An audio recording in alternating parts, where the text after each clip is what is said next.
भगत के अंदर जाति अभिमान, पद अभिमान, किसी भी प्रकार का अहंकार अगर है तो भक्ति नहीं कर सकता। सबसे पहले संत उसके उस अभिमान अहंकार का नाश करते हैं जो भक्ति नाशक बाधक है। परमात्मा को तो पता था क्या होगा, और रविदास जी से कह दिया था कि मैं वो लड़की आवेगी मीरा और मैं तेरे पास भेजूंगा, और आप उसको ये पहला मंत्र मैंने दे रखा ना, इसको देना, केवल इसको देना, आगे नहीं किसी को देना भी। तो कबीर साहब जब वो लड़की आई तो कबीर साहब ने कहा बेटा जाओ, वो भक्त बैठा महात्मा वो आपको दीक्षा देगा, मैंने उसको आदेश दे रखे हैं। अब जब मीराबाई वहां पहुंची और उनसे प्रणाम किया कि महाराज जी मुझे दीक्षा दे दो, सामने बैठे थे थोड़ी दूरी पर, तो रविदास जी ने कहा कि बहन दीक्षा तो गुरुजी देते हैं, वही दिया करते हैं, कि उन्होंने ही तो कहा है। तो परमात्मा ने कहा रविदास कल्याण कर बेटी का। तो रविदास ने कहा कि बहन बात सुन ले, मैं जाति से चमार हूं और आप ठाकरों की बेटी हो, देखो समाज तुझे बहुत कुछ बुरा भला कहेगा, और बहन गुरु के प्रति अगर फिर तेरी आस्थाहीन होगी, आपके मन में दोष आ गया तो भक्ति नष्ट हो जाएगी, गुरु और शिष्य का नाता समाप्त हो जाएगा, आप सोच समझ लो। तो मीराबाई ने कहा कि भाड़ में पड़ो यो संसार, आप मेरे पिता, मैं आपकी बेटी, भगवान मैंने नाम दे दो, मुझे दीक्षा दो, मेरा कल्याण करो। मैं जिस वस्तु के लिए तरफ रही हूं वो मुझे मिलने जा रही है, तो मैं संसार नहीं देखूंगी। तो मीराबाई को रविदास जी ने दीक्षा दे दी। वो सत्संग सुनने आती रही, फिर सत्संग समाप्त हुआ, संत चले गए। कुछ दिनों के बाद वो फिर आए। उस समय खेतों में काम का समय था, तो रात्रि में सत्संग कराया करते कि दिन में काम करो, घर के भी प्रसन्न रहेंगे, नहीं तो तुम्हें आने नहीं देंगे। दिन में अपना खेतों का काम करो, मजदूरी करो, किसानी करो, और रात में अपने नींद के समय में से भगवान का ज्ञान सुनो। तो फिर वो 1 हफ्ते का 10 दिन का रात का सत्संग रख दिया। अब मीराबाई रात को जान लगी।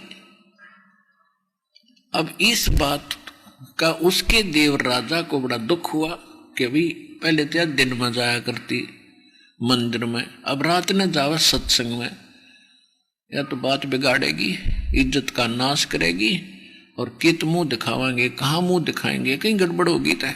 तो उसने क्या सोचा कि इसको मार देता हूं, और ऐसे ढंग से मारूं कि लोगों को पता भी ना चले।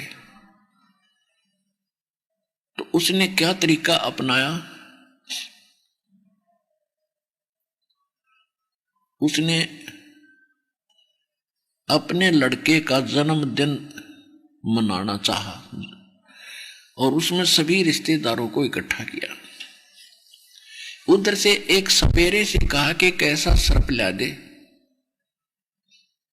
कि डंक मारते मृत्यु हो जाए। राजा का आदेश, उस सपेरे ने ऐसा ही ला के दे दिया, ऐसा सर्प ला दिया और दिखा दिया उस राजा को एकांत कोठड़ी में कि एक बार इसको खुलते ही और सीधा माथे में डंक मारता ही है, जिसका कोई ट्रीटमेंट नहीं। राजा ने उसको मुंह मांगे पैसे दे दिए और उसको एक आभूषणों के डिब्बे में बंद करके, गहनों के डिब्बे में बांदी को दे दिया और कहा कि मीराबाई को दे के आजा और कह देना आज इस हार को पहन, इसमें एक हार है बहुत कीमती, इसको पहन लेगी, और आज मेरे लड़के का जन्मदिन है और बहुत से रिश्तेदार आएंगे, मेरी बेइज्जती ना करवाना, नहीं तन्यों कहेंगे भाई मर गया। उसकी उसकी वधू को, उसकी पत्नी को ये ढंग से नहीं उड़ाता पराता, ये अवश्य पहनना पड़ेगा आज तूने, नहीं तो मीराबाई कोई हार श्रृंगार के आसपास भी नहीं रहती थी, सिंपल वेशभूषा में अपना टाइम पास कर रही थी। तो मीराबाई ने सोचा मीराबाई वह रख कर चलेगी रानी बांदी। तो उसने सोची कि मेरे लिए तो मिट्टी है, हार है तो मिट्टी है, ना पहनूंगी तो 36 बात बनाओगा, इसने डाल लेती हूँ थोड़ी देर गले में। ना धोकर अपना उसने कपड़े पहन के वो खोला डिब्बा, उस सर्प का हार बन गया। उस विषैले सर्प का एक बहुकीमती हार बन गया, गले का आभूषण बन गया, और उसने वो डाल लिया। अब उस राजा ने सोची थी कि वह मर्गी होगी और सर्प वहीं घूम रहा होगा, और सबको कह दूंगा कि इसको सर्प ने डस लिया, सर्प ने डस लिया। मर्गी सबके सामने गवाही हो जाएगी कि सर्प ने डसने से मर्गी। अब वो गया, जाकर के देखा उसने कि वह हार पहने बैठी और वो डिब्बा वहीं रखा खाली।